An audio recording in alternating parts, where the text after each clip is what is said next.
حضرت عبداللہ بن مسعود رضی اللہ تعالی عنہ سے روایت ہے کہ میں نے رسول اللہ صلی اللہ علیہ وسلم سے دریافت کیا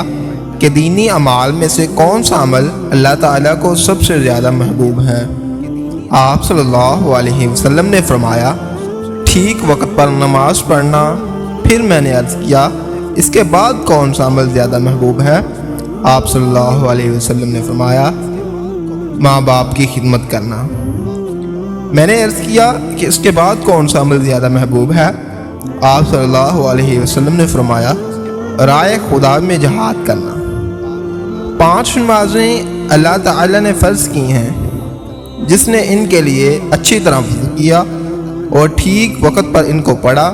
اور رکوع سجود میں بھی جیسے کرنے چاہیے ویسے ہی کیے اور خشوع کی صفت کے ساتھ ان کو ادا کیا، تو ایسے شخص کے لیے اللہ تعالیٰ کا پکا وعدہ ہے کہ اس کو بخش دے گا، اور جس نے ایسا نہیں کیا اور نماز کے بارے میں اس نے کوتاہی کی تو اس کے لیے اللہ تعالیٰ کا کوئی وعدہ نہیں ہے، چاہے تو اس کو بخش دے اور چاہے گا تو سزا دے گا۔ مطلب یہ ہے کہ جو صاحب ایمان بندہ اہتمام اور فکر کے ساتھ نماز اچھی طرح ادا کرے گا تو اولن تو وہ خود ہی گناہوں سے پرہیز کرنے والا ہوگا، اور اگر شیطان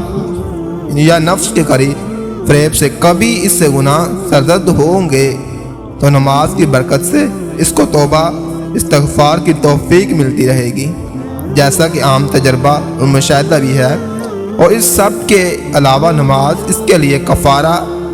زینات بھی بنتی رہے گی، اور پھر نماز خود گناہوں کے میل کچیل کو صاف کرنے والی